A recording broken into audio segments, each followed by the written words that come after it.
Hello and welcome to Dialogue. Russian Foreign Minister Sergey Lavrov is on a four-nation tour for Africa amid diplomatic isolation from the West. French President Emmanuel Macron and the U.S. Special Envoy for the Horn of Africa, Mike Hammer, have also set their sights on Africa, where many countries remain neutral on the Ukraine crisis. What's the purpose of Lavrov's trip, and how are African nations suffering as a result of the crisis? And how will this competition for influence in Africa impact the situation in Ukraine? To find out, I'm joined today by Hannah Ryder, founder and CEO of Development Reimagined, Mark Sleboda, Moscow-based international affairs and security analyst, and Professor Joav Toker from the American Graduate School in Paris. That's our topic. I'm Xu Qinduo.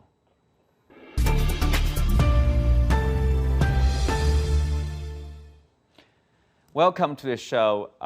Professor Toker, Lavrov's African trip includes Egypt, the Republic of Congo, Uganda, Ethiopia, 4 nations altogether. From the perception or perspective of Western nations or European countries, what is the trip about? The trip about is precisely what the ambitions of the French President Macron's trip in Africa in those very minutes, although it's shorter. And maybe we can say at the outset that the ambitions of the French are rather on the defensive. So do the ambitions of the West, generally speaking. I think there's no secret as to the ambitions of Minister Lavrov.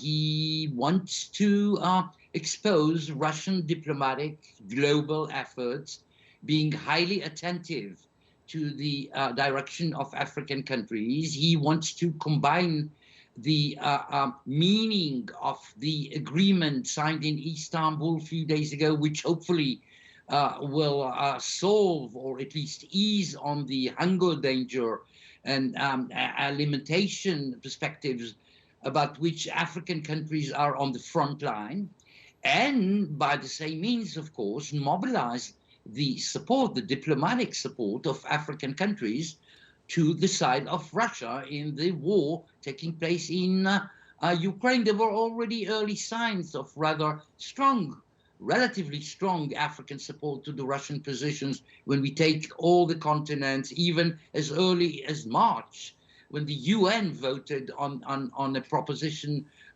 to condemn Russia. There were 17, I believe, African countries who did not vote such a condemnation. So I believe that Mr. Lavrov is trying to deepen those connections, those relations of Moscow with the African continent. Mark, in Moscow, so what do you see as the purpose of the trip? So it's about the Ukraine crisis, it's about food shortage, it's about strengthening ties with African nations, friendly nations here? Yeah, let me give you a headline from the German state state media outlet Deutsche Welle. Amid diplomatic isolation, Lavrov goes on African tour. Now, I'm sure you see the oxymoronity of this language. The West still likes to believe that they are the world. Meanwhile, the Russian foreign minister, coming on the heels, is touring Africa right on the heels of the Russian president meeting in Iran with the leader of Iran, going on a Mideast tour, and meeting with the leader of Turkey, who is a member of NATO. So certainly part of the charm offensive, as it is being termed, is reminding the West that they are not the world, that you cannot diplomatically isolate Russia from the rest of the world, because the rest of the world want nothing to do with the West's war of economic sanctions on Russia. A second big part of it, of course, is these particular countries are the biggest importers, many of them needing it as a vital lifeline, of Russian grain. Russia is the world's #1 biggest exporter of grain to the rest of the world, and in particular, these African countries. So Lavrov is not only, shoring up Russia's diplomatic standing on the international stage, but he is also reassuring customers that Russia is doing everything possible to get their grain to them at the best possible price. All of this, of course, exacerbated by Western sanctions, by the rising price of energy because of Russian sanctions, which has a nexus with the cost of getting the grain, right? The cost of fuel to get it to them. And also, of course, to have a workaround the many sanctions through the West's weaponization of their control of the global financial system, trying to prevent Russia from conducting economic transactions with other countries. There are still some workarounds there. Even after the EU just announced a backtracking of sanctions, particularly on banks involved with food and fertilizer. And it's no coincidence that this happened right at the same time as the UN and Turkish brokered deal to get grain out through the Black Sea was announced, because the EU couldn't very well have their own sanctions be seen as having a greater effect on the grain supply to Africa and the problem with the Kiev regime minding its own ports. Mm-hmm. Well, Hannah, give us a big picture of this relationship between Russia and African nations. How do African nations see Russia? How important is Russia to them? And how do they see the Ukraine crisis, for example? Well, I think, first of all, the Africa-Russia relationship has been fairly long-standing and has gone through a number of different stages. And at the moment, what we see is that different African countries have different relationships with Russia. Even those, for example, that Lavrov is visiting at the moment have very different relationships and have very different views. Egypt, for instance, voted in favor of the vote in the UN with regards to telling Russia to stop the war on Ukraine, whereas Uganda was one of the countries that abstained and certainly did not support the kind of that statement. So we have different perspectives, different interests as well on the continent. So again, Egypt is a country which does import a lot of grain. That has been overblown in many cases. Many countries do not necessarily actually import much grain from Russia and Ukraine, but they also, and they rely on other kinds of staples too. But Egypt is one of the countries that does. So that is obviously very important and obviously a key aspect of the discussions in Egypt. But there are other concerns and other issues to raise with Russia that relate to their own relationship and not necessarily just Russia's relationship with the rest of the world. Mm-hmm. But largely, African nations has remained neutral in terms of imposing sanctions, for example, on Russia, right? Well, yes. So African countries, vast majority of African countries are members of the non-aligned movement, which has driven their response on the Russia-Ukraine crisis. So, for example, that view is a view on non-interference in internal affairs, and therefore sanctions would not be appropriate. And typically, African countries do not engage in sanctions with regards to other countries. Nevertheless, of course, there are some African countries who do feel that Russia has aggrieved and has done something wrong, and will openly say so. That is not, that's a perfectly fair position to have, but to then move to sanctions is another level. Mm-hmm. I would also say the African Union and African Union Commission have been at the center of the deal that we're talking about, that Lavrov is coming to Africa just on the heels of. The African Union Commission and African Union Chair, currently President of Senegal, visited Russia in June and really made the case for this kind of deal before the UN and Turkey got involved. So they paved the way for this. And so again, it's very important to recognize that Africa is a continent where the focus is on solutions, trying to find solutions, and they've consistently reiterated, African leaders have reiterated the need to find a solution, to find dialogue, and to avoid war. Mm-hmm. Mark, beyond this Ukraine crisis, beyond this, say, bilateral relationship between Africa and Russia, Lavrov, the foreign minister of Russia, speaking in Egypt, also pointed out that it's in his words, the aggressiveness of Western sanctions imposed on Russia showed a simple conclusion. Quote: "It's not about Ukraine; it's about the future of the world order." What does he mean there by world order? That's a really big picture about the global order there. Sure, I think it's quite self-evident with the West's weaponization of their control of the global economic and financial system, including cutting Russia off from electronic financial transactions via SWIFT, and a host of other measures with international banking, threats of secondary sanctions for any country or company that dares do business with Russia outside of explicit Western permission. What other countries see is what can be done against Russia with this weaponization of their control of the existing system can be done to them, right? This immediately questions the credibility, the legitimacy of that current system. And that is exactly what Lavrov is talking about. And when you see Egypt pressing even further their bids to join both the Shanghai Cooperation Organization as a dialogue partner, and more important, their bid to join BRICS, which at this point is the nascent framework of an alternative global economic and financial system. That is what it is becoming. You see part of the impetus, the logic behind their actions. Mm-hmm. Professor Toker, speak of this, the change of the global order, probably people would say this is the end or the decline of the unipolar world, let's say the rise of the West or the rise of a multipolar system here?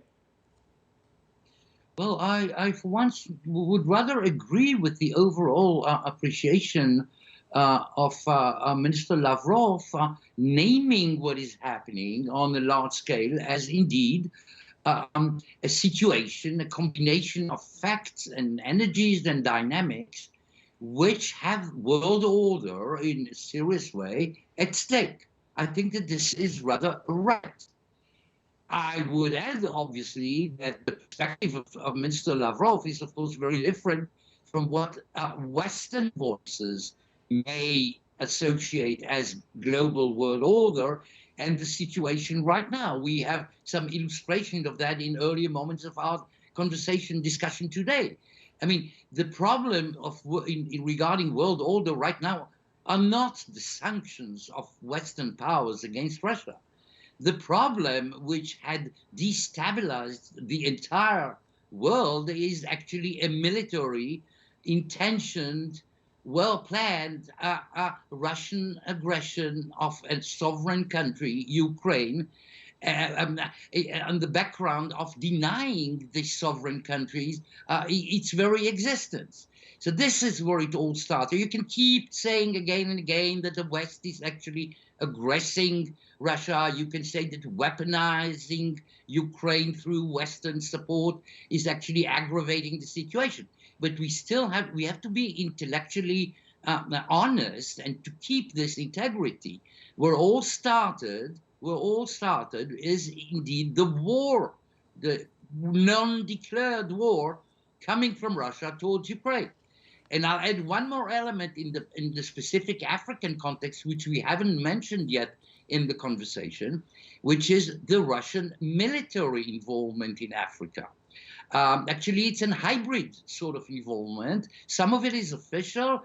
Most of it is through private mercenary groups, such as mainly the Wagner Group, which is supporting now, for sure, two African governments and actually is knocking on the door or being knocked at its doors by other African rulers for both regime preserve ambitions or others. So Russia is present in Africa diplomatically, economically, militarily, and she's not the only big power to do that. We have China involved deeply in the continent for a long time. We have Turkey. We have seen Turkey showing up recently, and we have, of course, the West and mainly to some extent the French, which have traditional relations, at least at one half of the continent, which used to be a combination of French colonies way back.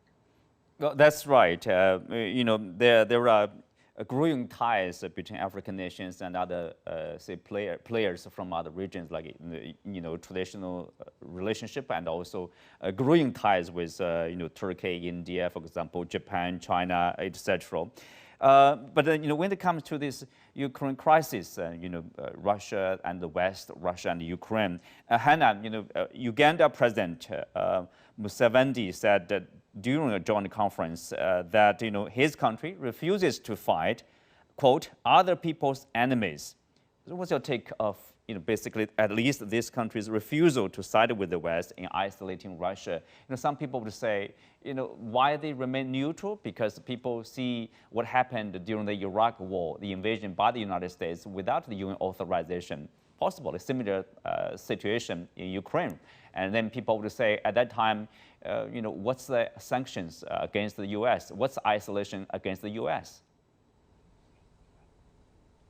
Well, I think there are many historic parallels, not least, of course, what you've just mentioned. And of course, there's also Libya, who was also taken out of the Human Rights Council, and also, of course, all of those, and those issues are still continuing and still having to be dealt with by the African continent. I think there are two things here. I think we should try to untangle them.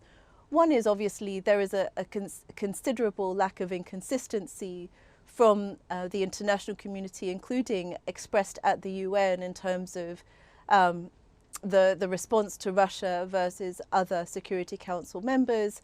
And I think that is, you know, African countries would like to be consistent as possible. That's our aspiration for international law, to have norms that are applied to others, regardless of how much power and influence they have.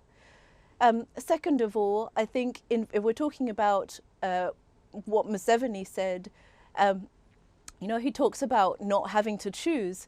And I think that's exactly the point. African countries are not in the game of choosing. We're in the game of working with partners, countries who want to be true partners. The African Union Commissioner has talked about partners who are willing to listen and work with the African continent based on our needs. And so we're open to Russia, we're open to China, we're open to France. Many of us even depend on our monetary policy with France. So this is not just something in isolation. These are relationships which have been built up over a long period of time.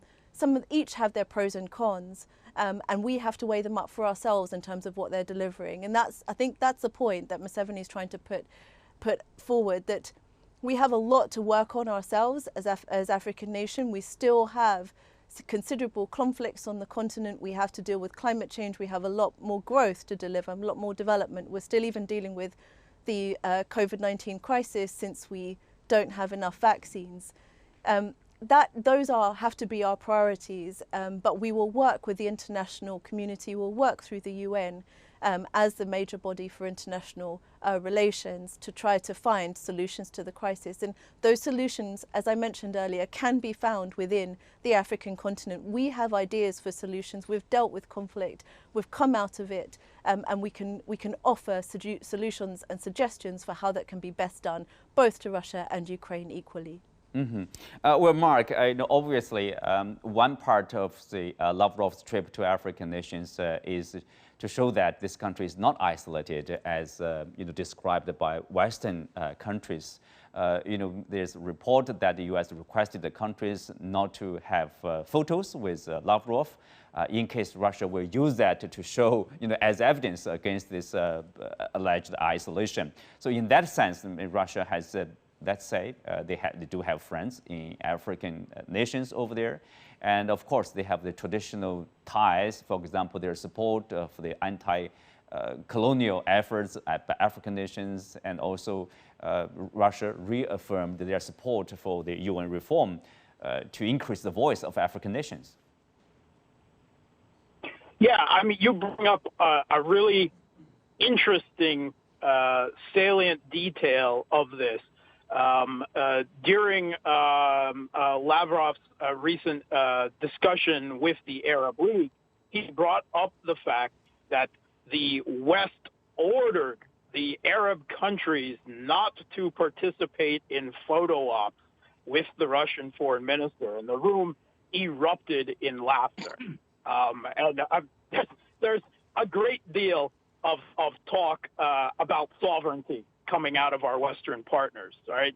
Of course, it is a pity that they didn't have a concern for sovereignty of Serbia or Iraq or Libya or Syria or Afghanistan or of Ukraine before the putsch that they backed in 2014, which overthrew the government there.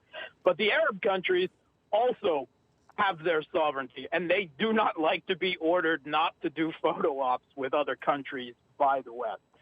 And I think you see much the same opinion coming out of African countries. They are very well aware of the geopolitical game that has been played by NATO in Ukraine, right on Russia's border, since the government there was overthrown by the openly West-backed putsch in 2014.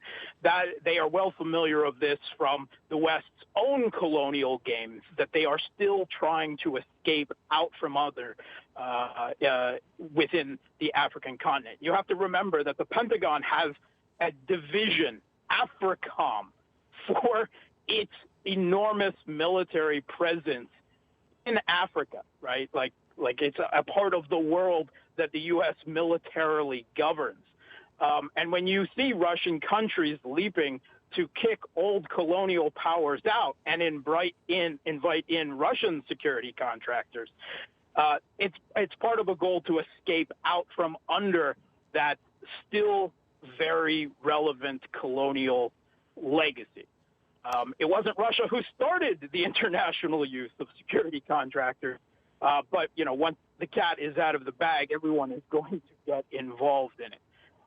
And I think you see both in the Middle East, in the Arab world, and in Africa, a refutation of any kind of hegemonic imposition on them. When Zelensky, on June 20th, the leader of the U.S.-backed Kiev regime, tried to speak to the African Union, tried to hold a Zoom video conference, and the African leaders were heavily pressured by the West to attend. Only 4 of them showed up. I think it goes quite clearly shows that when you are attempting to herd cats from this hubristic position like the West has towards Africa and towards the Middle East, you're not going to have much success. Well, at least we can say it's really up to African nations as sovereign and independent countries to make their choice, right? To engage whom and in what way to engage. Professor Toker here, you do see Lavrov's African tour is coinciding with the visit of French President Emmanuel Macron to 3 African countries, and also U.S. Special Envoy for the Horn of Africa, Mike Hammer, is also visiting some of Egypt and Ethiopia, for example. Do you see Africa has somehow become this new front line in diplomatic competition between Russia and the West? It is not a new front line. And the fact that those 2 major world leaders, President Macron and Mr. Lavrov, are visiting African continent in the very same time, it's just a reminder of the fact that Africa is on the mind of many world powers all the time. Of course, the specific situation right now, which focuses on the Ukraine-Russian war, shifted thing and gives a sense of urgency to many other things. But France in particular and the West in general are on the defensive in Africa these days. I'm reminding you, the French forces in Africa and are evacuating, are going back home, and will complete the evacuation of the special forces which were sent 8 years ago to fight jihadist forces in the Mali, will be all back in France by the end of the summer. What we see on the other side is actually that Russian, Libyan, Turkish troops are entering, formally or informally, the continent. So there is a shift here. So I believe President Macron wanted, to some extent, to mark this initiative of his African visit in order to put a relative stop to this defensive situation, which is legitimate. There could have been some internal French political considerations involved in it, which are none of our business right now in this conversation. But right enough, Africa is a front. It's not the major front, but it is a valid front in the overall multipolar geostrategic world. Mm-hmm. Well, Hannah, except for calling for this peaceful solution to the Ukraine crisis, basically ceasefire and then solve the problem through dialogue. That's many countries would hope that would be realized. But beyond that, for African nations, there are some specific benefits, specific interests. For example, the green import from either Russia or Ukraine that should be ensured, because that's about the people's daily lives, about people's stomach being hungry or not, and also the fertilizer or energy, whatever, the trade between African nations and Russia and Ukraine. So far, with the visit from Lavrov and also President Macron and U.S. Special Envoy, do you think that the kind of situation will be improved? Well, we have seen, of course, before Lavrov visited, the new agreement, which is obviously very welcome from African nations and in particular countries such as Egypt, who do have a lot of imports from Russia and Ukraine. And of course, fertilizer is one of the areas as well. Although that said, Africa is a net exporter of fertilizer. So I think one of the key points to mention, and again to understand the context and the reasoning from African perspectives as to why they might be taking differentiated positions on these issues. African countries are very dependent on the rest of the world, and not so much Russia and Ukraine, but in general, Europe, China, US, dependent on a range of different countries. Yet at the same time fairly marginalized. So what this crisis has really done is, and COVID-19 as well, is really accelerate a push to thinking, how can the African continent try to avoid this kind of dependency, whether it's in terms of food security, in terms of health security, and energy security as well. So many African countries, many African nations working together, thinking, how do we actually accelerate this push to being a bit more independent, a bit less dependent on the rest of the world, and engage our partners in trying to push to that. So from a bilateral perspective, of course, there are very specific outcomes that Egypt was seeking with Lavrov's visit, that Cameroon would be seeking from Macron's visit, that Congo would be seeking from Lavrov's visits, and so on. So all of them have their own bilateral objectives. But overarching that is a kind of push to try to engage Africa's partners, from Russia to France to the US. External relations and also really internal unity of African nations. Well, with that, we come to the end of today's show. Many thanks to our guests. You can also find us on the CGTN app on YouTube. I'm Xu Qinduo. Thank you for being with us. See you next time.